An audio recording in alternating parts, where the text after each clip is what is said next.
Ifriqiya Sport. La planète e-sport avec Ifriqiya Sport. Votre magazine continental qui traite le sport sur tous les terrains et dans toutes ses dimensions. L'Afrique et le sport ne font qu'un.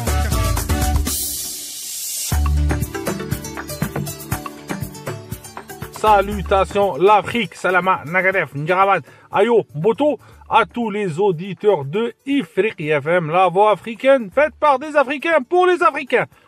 Mes sœurs et frères, bienvenue dans Ifriqiya Sport, votre rendez-vous dédié à l'analyse et à la réflexion sur les grands enjeux du sport africain. Aujourd'hui, nous vous proposons une émission spéciale consacrée au handball, avec un bilan de la participation africaine à la Coupe du Monde. Quel enjeu tiré de cette participation africaine? Quel bilan? Pour en parler avec nous, une grande sommité du handball africain, Kevin Diku, le sélectionneur de cette équipe guinéenne, le Silé de Guinée, qui a participé pour la première fois de l'histoire des sports collectifs guinéens à une compétition mondiale. Il nous apportera son regard et son analyse. Avant d'avoir Kevin, mes sœurs et frères, n'oubliez pas de liker les émissions de Ifriqiya FM, nos publications sur les réseaux sociaux, Facebook, X, Instagram, on est présent, et télécharger, écouter les émissions après le téléchargement de notre application disponible sur Play Store. Aussi, réécouter les émissions de Ifriqiya FM sur YouTube en replay. Kevin, elle est avec nous pour en parler de cette participation africaine à la Coupe du Monde d'handball. Bonjour Kevin, comment tu évalues le parcours de ton équipe la Guinée à cette compétition? Bonjour Walid, encore merci de cette invitation. Donc pour répondre à ta première question, comment j'évalue le parcours de la Guinée dans cette Coupe du Monde? On va dire difficile, mais on était prévenus, on savait que ça allait être un autre niveau, la Coupe du Monde. Donc pour nous c'était déjà une découverte, un apprentissage. On a joué des grandes nations d'Europe, la Hongrie, les Pays-Bas et la Macédoine. Donc on s'est retrouvé tout logiquement en Coupe du Président où là on a pu en tout cas faire un peu plus nos preuves et de se rapprocher vers un niveau qui nous correspond le plus. Kevin, quels sont les principaux défis rencontrés par toi et ta sélection? Alors quels ont été les principaux défis que j'ai rencontrés? Déjà il y avait toute une gestion autre que le sportif, donc l'extra-sportif malheureusement. Donc on a eu des petits, on va dire, complications extérieures à gérer. Donc ça a pris beaucoup de temps et voilà, de savoir-faire au niveau du management. Donc c'était pas facile. On a su faire face pour remobiliser les garçons et justement qu'ils fassent bonne figure à cette Coupe du Monde parce que c'est quand même l'apothéose d'un joueur de haut niveau. On a réussi, bien tant que mal. Donc ouais, c'était compliqué, mais c'est la vie d'un sélectionneur, on va dire. Donc, mais on a su faire face et grâce à ce groupe expérimenté et on était sur une fin de cycle, on a réussi à aller jusqu'au bout et c'est ça qu'on va retenir dans l'histoire du handball guinéen, c'est que cette équipe a fait la Coupe du Monde et c'était une première historique, sans parler de la victoire en bouquet final en fin de compétition. On aimerait bien savoir, Kevin, quels sont les points forts de ton équipe? Quel a été le point fort de l'équipe pendant la compétition? Je dirais la solidarité, parce que malgré toutes les difficultés extra-sportives qu'on a rencontrées, on a su être solidaires, de faire tous les matchs avec un groupe réduit. Malheureusement, dû à une situation administrative, tous les joueurs n'étaient pas qualifiés.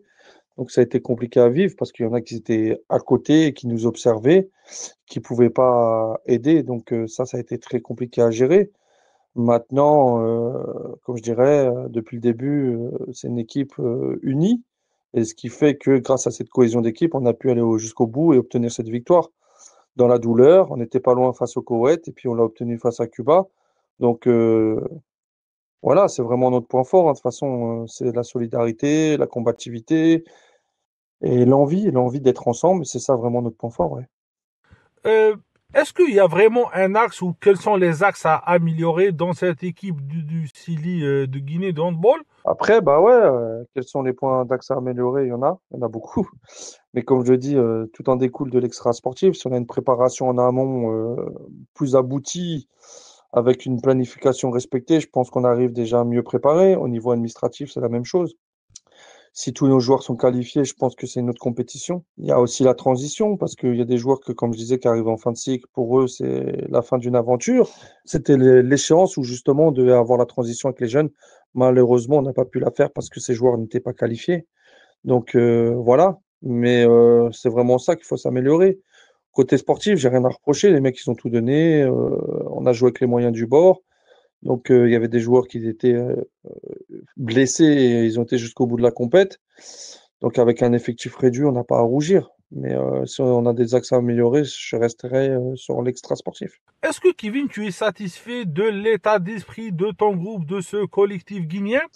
Est-ce que je suis satisfait de l'état d'esprit? Oui, parce que ils n'ont pas triché, ils ont fait ce qu'ils ont pu avec les armes qu'ils avaient, ils ont tout donné et leur engagement sur le terrain est irréprochable. Donc non, je suis satisfait de ce qu'ils ont prouvé et depuis le début, de toute manière, moi j'ai toujours été fier d'eux, donc je reconnais leur engagement et surtout ils ont pris leurs responsabilités et puis voilà. Maintenant, comme j'ai dit, les conditions n'étaient pas faciles. Rester concentré sur le sportif, par moments c'était compliqué, mais ils ont su le faire. Et comme à la finalité, obtenir une victoire, et c'est pas rien. Ils resteront marqués dans l'histoire du handball guinéen, et c'est ça qu'on va retenir surtout. Parce que c'est des joueurs qui méritent. Ils sont là depuis un certain moment. Ils ont tout donné pour la Guinée. Donc à la finalité, sortir par la grande porte comme ils le font, bah, c'est tout à leur honneur. Et je les félicite encore. Kevin, on aimerait bien savoir quel est le match qui t'a vraiment marqué. Quel match m'a plus marqué? Bah, je dirais le Koweït. Le Koweït, parce que le Koweït, on est égalité et puis on perd le match dans le Money Time. On peut faire la différence. On a deux actions, voire trois franches pour mener. On les meut pas, mais c'est des faits. C'est des faits de match. Ça peut arriver. Bah, malheureusement, de ce côté-là, la chance n'était pas avec nous. Mais on a livré un grand match parce que on a tout donné et bon, c'est malheureux. Voilà. Après, c'est le sport. Des fois, il faut accepter de perdre. Et on a perdu avec la manière, c'est déjà positif. Après, si on parle de gros positifs, c'est notre dernier match face à Cuba. On est fatigué avec un effectif réduit, puis on l'emporte. Donc ça, c'est très très positif. Kevin, on aimerait bien aussi savoir comment tu as vécu les oppositions contre les grandes nations du handball mondial. Bah, comment j'ai vécu les oppositions face aux grandes équipes? Bah, comme j'ai dit, c'est un apprentissage. On a vu ce qu'il nous reste à accomplir pour atteindre le haut niveau, en tout cas le niveau des grandes équipes européennes et autres. Voilà, en termes d'intensité, en termes de préparation, voilà, c'est vraiment un tout. Mais c'est clair que c'est des équipes qui sont compétitives parce que c'est des équipes qui ont, comme je dirais, une préparation élaborée, un plan d'action. C'est pas le fruit du hasard qui sont les meilleures équipes. Nous, on essaye de faire au mieux. On bricole beaucoup, on va dire, mais à un moment donné, le détail vaut de l'or. Et puis, au haut niveau, c'est du détail. Et malheureusement, nous, on n'a pas eu le temps, les armes pour rivaliser. Mais on n'a pas à rougir parce que pour une première prestation, on a été honorable et on s'est pas fait humilier. Et c'est déjà très, très important. On a appris, voilà. Si c'est un mot à définir de cette compétition, apprendre. Et on a appris. Donc, on reviendra plus fort, ça c'est sûr. Cette participation, elle a eu quel impact sur la Guinée? Quel impact a sur cette participation de la Guinée au niveau du développement du handball? Bah, il est énorme parce que les jeunes, la population s'identifie à son équipe élite. Donc, nous, on est l'équipe élite de la Guinée, même des sports collectifs, parce que c'est la première fois qu'une équipe collective guinéenne va en Coupe du Monde. Donc, on a eu cette chance-là. Donc, on restera marqué dans l'histoire. C'est déjà un truc qui va rester très longtemps dans l'esprit des personnes. Maintenant, on doit être des exemples, des modèles pour la jeunesse et pour le développement du handball. Si nous, on fonctionne bien, bah, le reste va suivre. On sait très bien qu'il y a encore beaucoup de choses à développer dans la formation, dans le développement, dans l'apprentissage. Donc, à nous de se retrousser les manches et puis on sait ce qu'il nous reste à faire. Après, bien évidemment, ça a un impact. L'impact qui a été positif parce qu'on a toujours été soutenu par la population, par les autorités. Après, voilà, faut qu'on ait plus de moyens et ça va dépendre du ministère des Sports. On sait que l'argent, c'est le nerf de la guerre pour passer un cap. Et j'espère qu'à un moment donné, les autorités vont se rendre compte et vont nous donner les moyens de réussir, de passer ce cap. En tout cas, en termes d'image, c'est très très important. Et je remercie encore la population de nous avoir soutenus pour cette première participation. Kevin, sur un sujet un peu global, comment tu vois la performance des équipes africaines lors de son mondial? Alors, concernant la performance des équipes africaines, bon, on n'est pas surpris, hein, on l'avait déjà dit. L'Égypte a fait un super parcours, a perdu dans les dernières secondes, voire la dernière seconde contre l'équipe de France sur un engagement rapide. Ils ont livré un grand match en sachant qu'ils avaient beaucoup de blessés. Donc, Eldera qui est sorti un peu du lot. Honnêtement, ils n'étaient pas loin d'être dans le dernier carré. Ça s'est joué à un détail, comme je disais précédemment. Ils apprennent. C'est triste parce qu'ils n'ont pas aussi ce facteur chance. À chaque fois sur les compétitions, soit ils perdent au 7 mètres à la fin, soit à la dernière seconde contre l'équipe de France. J'espère qu'un jour la chance tournera pour eux et puis ils auront ce facteur-là en plus et là, ils seront dans les meilleurs. Après, comme j'ai dit, ils ont livré un grand, grand mondial, hein. Honnêtement, l'Égypte, bon, j'en doutais pas, mais elle est à sa place. Il donne les moyens de l'être. Après, concernant les autres nations, bon, l'Algérie et la Tunisie, c'est clair, ils n'ont pas fait un mondial, un grand mondial. Maintenant, on sait qu'ils sont dans des situations délicates, ils sont en reconstruction, il faut leur laisser le temps. J'espère qu'avec le temps, ils redeviendront des nations, des grandes nations d'Afrique. Et pourquoi pas être dans le top 10 mondial. Il faut du temps, il faut de la reconstruction et il faut de la patience. Et souvent, dans ces pays-là, on n'est pas patient, on veut tout de suite des résultats, malheureusement. Donc, en tout cas, voilà, laissez le temps, laissez-le travailler tranquillement et puis on les jugera dans le temps. Après, le Cap-Vert continue son petit bonhomme de chemin, a passé le deuxième tour, donc c'est plutôt positif. Ils sont à la hauteur de leur classement, ils progressent à chaque Coupe du Monde, donc ça, c'est une grande satisfaction. Mais on a bien vu que le handball africain, en tout cas, l'Égypte reste notre leader. Et grâce à eux, on reste à 5 qualifications parce ils sont passés au quart de finale. Voilà, faut essayer de suivre leur chemin. C'est la locomotive. Nous, on est les wagons derrière et à nous d'essayer de les rattraper. Mais c'est clair qu'ils se donnent les moyens de réussir et ils l'ont fait. L'Égypte, elle était vraiment attendue, Kevin. Oui, bah, comme je disais, l'Égypte était attendue et était l'équipe phare du continent, hein. Je vous ai répondu sur ma question précédente. Il n'y a pas de surprise, hein. Ils sont à leur place et ils le méritent amplement. Ils se donnent les moyens, ils bossent, ils développent. On l'a vu aussi sur leur équipe féminine à la dernière CAN, ils ont beaucoup évolué. Ils travaillent par cycle. Donc, ils sont vraiment à leur place et c'est mérité, hein. Ils se donnent les moyens, hein. Donc, à un moment donné, on récolte le travail qu'on a semé et ils le font très bien. Et je suis fier que l'équipe d'Égypte soit notre locomotive.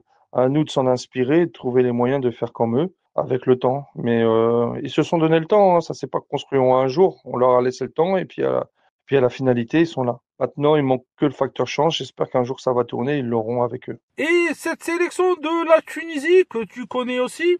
Bah, comme je disais, la Tunisie est une équipe historique du handball africain, ça c'est une certitude. Mais on vit pas avec son histoire. Son histoire, on l'écrit. Ça veut dire qu'on doit à chaque fois travailler, travailler et on peut pas vivre avec un nom en fait. On doit à chaque fois prouver. C'est vrai qu'ils sont dans un passage délicat, ils sont dans un changement générationnel avec un nouveau projet. Comme j'ai dit, il faut être patient, les laisser travailler et on les jugera. Après, c'est clair que ces dernières participations sont un peu compliquées pour eux. Mais voilà, faut reconstruire. Laissons, c'est un nouveau bureau. Faut leur laisser le temps et puis l'avenir les jugera. Mais on peut pas tout précipiter, tout jeter à la poubelle. Ils ont besoin encore de temps. Après, il va y avoir la CAN. Je pense qu'à la CAN, déjà, on saura ce que ça donne sur leur destinée. Mais en tout cas, c'est clair que faut du boulot, reconstruire. Ils repartent sur des fondations neuves. Puis, bon, en tout cas, je leur souhaite tout le courage. Ils savent que je suis avec eux. Je les encourage à l'avenir.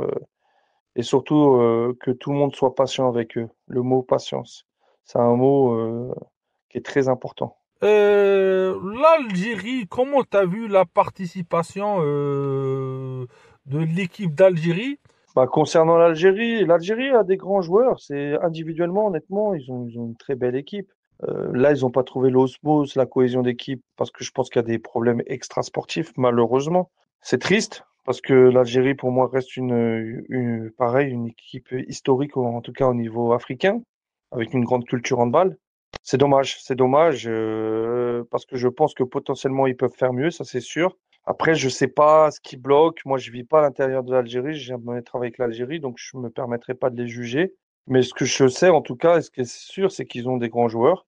Après, il faut que la mayonnaise prenne, il faut que le projet prenne, il faut qu'on leur donne les moyens de travailler ensemble avec des stages, etc. Apparemment, ils n'ont pas eu l'occasion. Donc, moi, avec mon regard extérieur, je pourrais pas me permettre de dire ce qui ne va pas en Algérie, mais en tout cas, je les ai joués et potentiellement, en tout cas, ils ont une belle équipe. Donc, j'espère que on leur laissera les moyens de travailler et en tout cas, voilà. Moi, tout ce que je peux dire, c'est que j'ai vu du potentiel. Ça, c'est sûr. Kevin, aussi, il y a le Cap-Vert qui a surpris. Non, on a vu les requins du Cap-Vert qui ont vraiment surpris lors de cette participation. Ouais, bah après, comme je disais, le Cap-Vert, oui, c'est une surprise lors des prochaines éditions, mais bah, ils confirment. C'est sûr qu'ils confirment parce qu'ils sont passés encore au deuxième tour. J'espère pour eux que c'est pas une finalité générationnelle, ça veut dire qu'ils sont sur une fin de cycle. Mais en tout cas, ils ont fait encore une belle compétition. Donc le Cap-Vert confirme, ça c'est sûr. Et après chaque mondial, ils progressent. Donc félicitations à eux. Et j'espère que la suite sera encore plus belle pour eux parce qu'ils sont aussi de l'Afrique de l'Ouest. Et puis plus le handball africain évolue, plus c'est bénéfique pour tout le monde. Donc en tout cas, ils ont encore confirmé sur cette compétition qu'on peut compter sur eux. En tout cas, ils se donnent les moyens, ils travaillent et c'est très bien. Et c'est très bien. Plus on sera compétitif, nous, équipe africaine, et plus on fera de la concurrence en handball international. Mais pour cela, pour que le handball africain augmente, il faut que toutes les équipes fassent une bonne Coupe du Monde. Et le Cap-Vert a fait une bonne Coupe du Monde. Donc, je les félicite encore de leur prestation. Une fois de plus, on peut compter sur eux et c'est une équipe. C'est plus une surprise maintenant, ils sont réguliers, donc il faut arrêter de dire une surprise. Il faut dire que le Cap-Vert fait partie des meilleures équipes africaines maintenant. Kevin, quelle est l'équipe qui a impressionné sur toutes les équipes africaines participant à ce mondial? Après, quelle équipe africaine a le plus impressionné lors de ce tournoi? Bah, je le répète, encore une fois de plus, l'Égypte. L'Égypte, il n'y a pas photo. L'Égypte rivalise avec les plus grandes équipes du monde, avec des joueurs qui jouent dans les meilleurs championnats du monde. D'ailleurs, je pense que après cette prestation, il y a encore d'autres joueurs qui vont signer dans de grands clubs. Là, j'entendais que un joueur de Limoges était Eldera, il me semble, était en partance pour Barcelone. Donc voilà, ils sont une vitrine au niveau du handball africain et au niveau du handball mondial. Donc maintenant, l'Égypte fait partie des grands parce qu'ils sont toujours dans le dernier carré ou pas loin. Et à chaque fois, ça se joue à pas de chance. Donc en tout cas, l'Égypte fait partie des meilleurs du monde. Et comme je le dis, on doit s'en inspirer, nous, Africains, pour justement espérer avoir leur niveau et travailler comme ils l'ont fait. Ils doivent être un exemple pour le handball africain. À nous de les suivre et s'en inspirer. Et aussi, on aimerait bien savoir quelle est l'équipe qui a vraiment déçu les Africains. Après, quelle équipe a le plus déçu? Je me permettrai pas de juger qui a plus déçu. J'ai pas envie de citer une équipe qui a plus déçu parce que je vis pas à l'intérieur, je j'ai pas tous les éléments et donc voilà, j'ai pas envie d'être donneur de leçons et de dire qui devrait être là, qui devrait pas être là. Il y a la loi du sport, il y a les résultats qui parlent et puis voilà, faut regarder où les équipes sont placées et pourquoi ils sont placés à ce niveau-là. Donc mais bon. C'est pas à moi de juger qui que ce soit et chacun voit midi à sa porte et doit faire son autocritique pour revenir plus fort. Donc c'est comme ça le sport. Et il y a des gagnants, il y a des perdants. Pourquoi on a perdu et comment on va gagner la prochaine fois? Nous trouver les solutions. C'est la seule chose que je peux dire. On aimerait bien. Est-ce que tu vois que qu'est-ce qu'il faut faire pour réduire l'écart entre les équipes, entre la participation africaine, ce qui se passe à travers le monde? Après, quelles sont les clés pour que les équipes africaines réduisent l'écart avec les grandes nations? Bah, je l'ai dit, hein, je l'ai dit à plusieurs reprises dans des interviews précédentes. L'organisation, premièrement. Structuration, deuxièmement. Le développement, troisièmement. La formation, quatrièmement. Et on va parler le plus important, le cinquième, le financement. C'est-à-dire le système économique. À un moment, si on a des structures de qualité sur place, je parlais de structure, bah, on peut faire des stages et inviter des grandes équipes et progresser et se retrouver souvent. Que nous, en Guinée, on n'a pas le cas Actuellement, malheureusement, on n'a pas une structure de qualité où on peut se regrouper souvent et pouvoir évoluer et pouvoir inviter des équipes et faire des tournois et faire un maximum de stages. Car aussi, on parle de financement. Financement, il faut payer les billets d'avion, il faut payer les athlètes, il faut payer les stages. Donc, ça a un coût. Et aujourd'hui, les équipes qui investissent réussissent en général. En tout cas, qui ont des moyens, réussissent. Après, il y a les miracles, il y a le travail, comme nous, il y a la cohésion, on peut combler des choses. La preuve, on est en Coupe du Monde avec pas beaucoup d'argent, on va pas se mentir. On est peut-être la nation économiquement la plus fragile ou la plus pauvre, mais en tout cas, sportivement et humainement, non, on est une des plus riches. Après, on fait que les moyens du bord. En termes de rapport qualité-prix, je pense qu'on est les plus rentables parce que pas grand monde misait sur nous et quand même on arrivait en Coupe du Monde.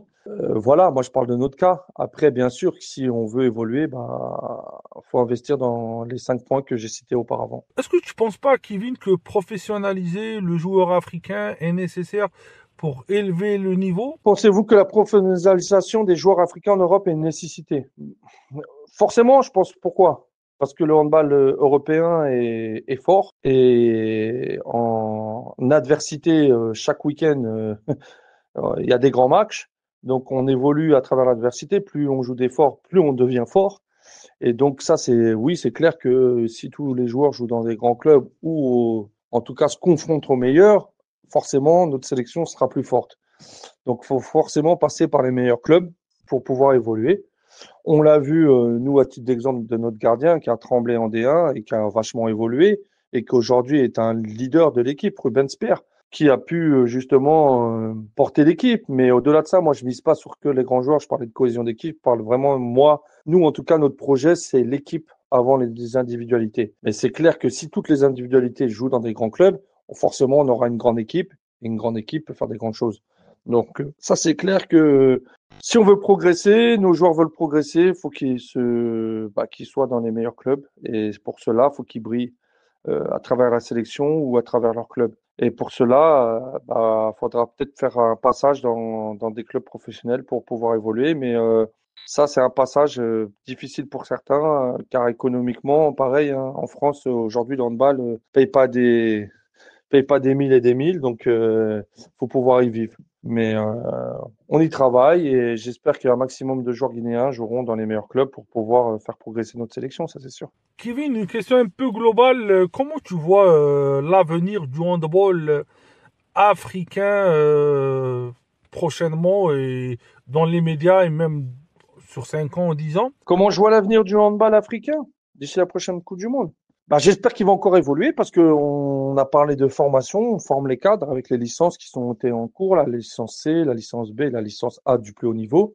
Donc on est en formation de cadres, donc forcément si on forme les cadres, on aura de meilleurs entraîneurs qui vont former de meilleurs joueurs. Après, comme j'ai dit, il faut développer les structures sur place. Il y a beaucoup de pays qui sont en pleine évolution, le Rwanda, le Kenya, etc., qui ont des belles infrastructures. Maintenant, il manque la culture handball sur place, mais ils y travaillent. Ils ont des éducateurs et des entraîneurs qui se forment et qui veulent justement instaurer une politique sportive et handballistique sur place. Comme je dirais, nous, faut en tout cas, on évolue au niveau structurel, c'est-à-dire que au niveau infrastructure sur place, avoir une meilleure infrastructure. Moi, je parle de nous, la Guinée. Voilà, je pense que oui, on pourra évoluer à travers ça. Après, continuons en tout cas dans l'optique de ce qu'a fait l'Égypte. Essayons de s'en inspirer et nous allons tous progresser. Mais en tout cas, oui, le handball africain progresse et j'espère qu'il progressera encore. En plus, avec justement les joueurs de double nationalité qui choisissent de jouer pour le pays de leurs ancêtres, je pense que ça fait évoluer aussi le handball africain et c'est tant mieux, c'est donnant-donnant. Faut pas oublier le cœur du handball qui se situe bien évidemment au pays, mais si des joueurs binationaux peuvent apporter leur aide pour évoluer, faut l'accepter. Il y a plein de nations qui l'ont fait. Et pourquoi rougir si ça fait augmenter le niveau de l'équipe nationale? Forcément, ça va motiver les joueurs locaux. Ils vont tout faire pour y accéder et progresser aussi à leur tour. Donc, faut passer par là et c'est peut-être le cheminement pour que l'avenir du handball africain évolue. Un message, Kevin, pour les jeunes africains, pas spécialement ceux de Guinée, mais pour tous les jeunes africains? Alors, quel message que je souhaiterais adresser aux jeunes joueurs africains qui rêvent d'évoluer à haut niveau? Je leur souhaite déjà de rester des grands passionnés, de travailler et de se créer les opportunités.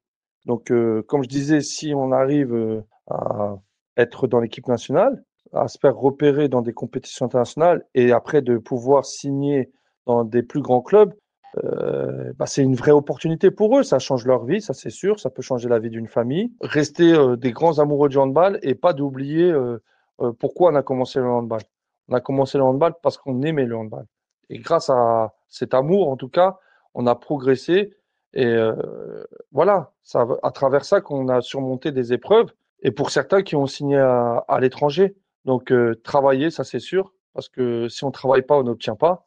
Euh, et se donner les moyens. Et se donner les moyens, c'est d'être performant en compétition, être rigoureux. Et pour cela, si on ne travaille pas à la racine, ça veut dire au pays, si on ne se donne pas les moyens de réussir et d'atteindre nos objectifs, on n'aura pas les opportunités. Mais en tout cas, je souhaite vraiment qu'un maximum de jeunes y arrivent à travers le sport de haut niveau. Nous, certains ont réussi à travers ça. Et c'est une réussite. C'est au-delà d'être une réussite sportive, c'est une réussite sociale. Et donc, si ça permet de faire vivre des familles, parce que ces jeunes joueurs ont réussi à atteindre le haut niveau à travers leur plaisir qu'est le handball, c'est une réussite pour tout le monde. Donc, je leur souhaite vraiment de s'accrocher, d'y croire et de se dire tout est possible. Rien n'est impossible si on se donne les moyens. Merci Kevin d'avoir accepté notre invitation. Tu es toujours le bienvenu à Ifriqi FM. Merci à vous. Un grand merci en tout cas de toujours m'inviter, de pouvoir échanger notre analyse sur le handball africain, entre autres, et le handball international, d'écouter diverses opinions, c'est très important, et puis de respecter, de se respecter aussi. Après, comme je dirais, si j'ai un mot à dire aux auditeurs, restez passionnés par ce sport, restez à l'écoute. Et on reste branchés. Je vous dis à bientôt et prenez soin de vous pour ce début de belle année 2025. Encore une fois, Kevin Deku, merci de ta participation à notre émission Ifriqi Sport. Merci Kevin Deku. Tu as été toujours présent pour nous, soit en étant sélectionneur des féminines de la Tunisie, soit en étant sélectionneur des masculins lors du mondial avec la Guinée. Pour vous rappeler, Kevin Deku, nous chers auditrices et auditeurs, il est africain d'adoption, il est marié à une Algérienne, ça c'est un scoop que je vous donne. Et c'est vraiment un panafricain. Encore une fois, merci Kevin pour cet échange riche et une analyse pertinente. Ton regard d'entraîneur nous a vraiment éclairé. Je suis sûr qu'on aura beaucoup de messages de nos chers auditeurs. Merci à vous, chères auditrices et auditeurs. Rendez-vous la semaine prochaine pour un autre numéro de Ifriqi Sport. À bientôt.